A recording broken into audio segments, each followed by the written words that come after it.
Hey all, Joe here with All Funnies and Games, and today I have another Board Game Bento.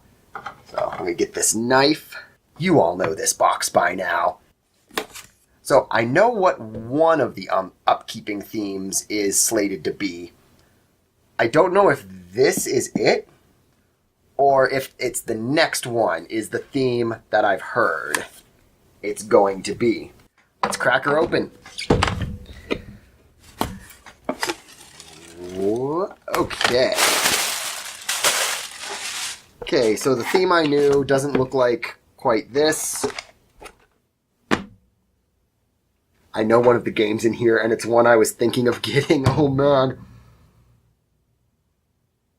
They threw something in here that is legitimately on my wish list and has been for months. Okay, this might be the most excited I've ever been to get into one of these. Yeah, just looking at the logo, it's probably steampunk. I'm not going to read more than that, because I never do. I want to be somewhat surprised, even though I'm already pretty surprised right now. Okay, let's start with the small box ones, but we'll move on to what's in here. Gadgeteers. Ba-ba-da-ba. Meant to say that when I pulled it out of the box. You are a genius inventor. Thank you. I am. In Gadgeteers, you will secretly bid on the parts you require to build your most desired gadgets. Keen planning and clever bluffing will give you the edge you need to outwit your opponents. Once you build a gadget, you may utilize its special power to your advantage. If you are able to build the most valuable collections of gadgets, you will be the winning Gadgeteer. Okay, so it looks like a lot of aspects possibly that get added on to each one. Okay, so I don't know if... There's a couple possibilities with that description. It might be that you gather resources and then build the gadget by just buying it with those resources, kind of the way you would build a road in Settlers of Catan. Or it might be that this is kind of a steampunk variant on, what's it called? Epic Spell Wars, which is about building components together that have a combined effect.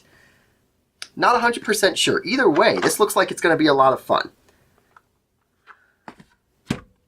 Moving on. Ba-ba-da-ba. Pocket Ops. Okay, it's got pocket in the title, so that makes me think this might be a pretty good party game. We'll check this out. Contents: 1 game board.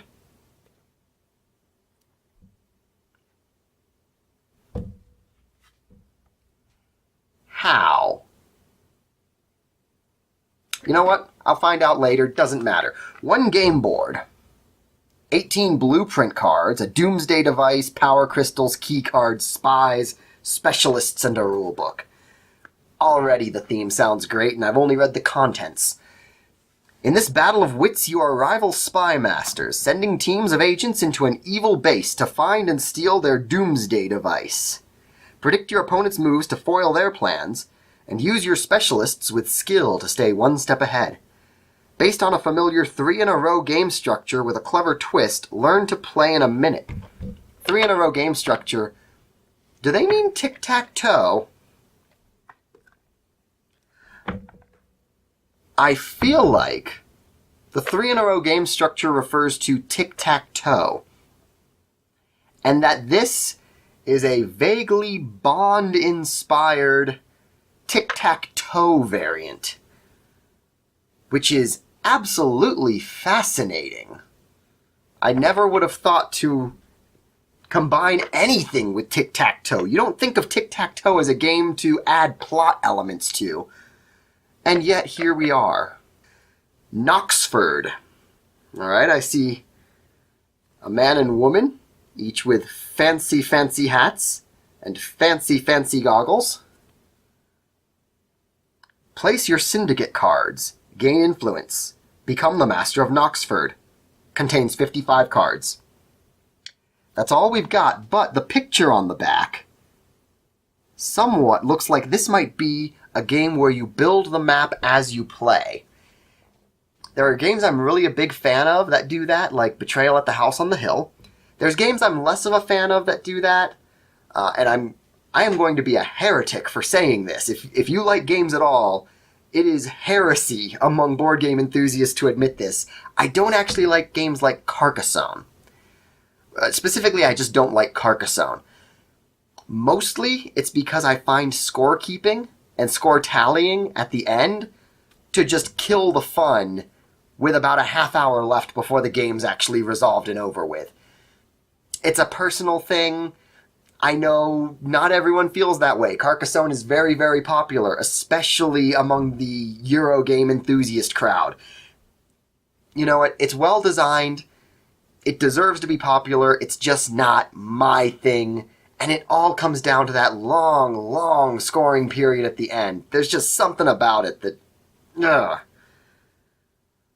Hopefully, this isn't that. Hopefully this veers more towards map building in the sense of what you'll get with Betrayal at the House on the Hill, or even something like Epic Tiny Quest, which is a little over-designed, but the way the map lays out does make a unique play experience every time, and there's value in that, if nothing else. So, yeah, Knoxford looks pretty good.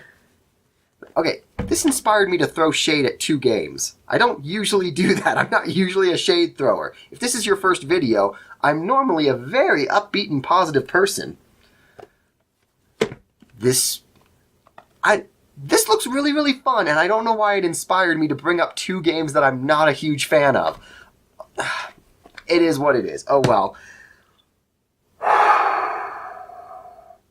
I seriously cannot believe what's still in this box. It's the big game in the box. Ba-ba-da-ba. Steampunk Rally. I got to play this last Thanksgiving. My brother owns a copy.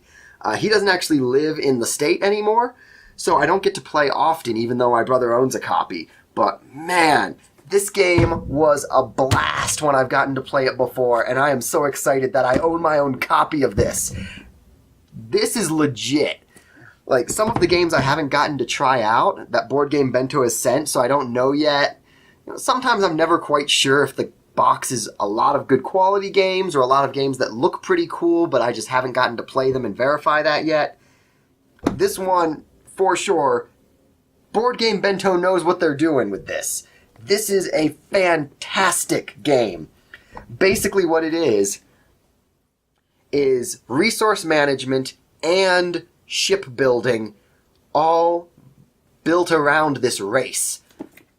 And with all of that put together, it becomes a really, really fun experience doing this. I absolutely love this game. It's complicated, but it's got a timer mechanic in that it's a race, so it doesn't go on for 14 hours the way some complicated games can. With just bad luck of the draw, you end up playing Risk until 5 in the morning. Man, I am throwing shade today.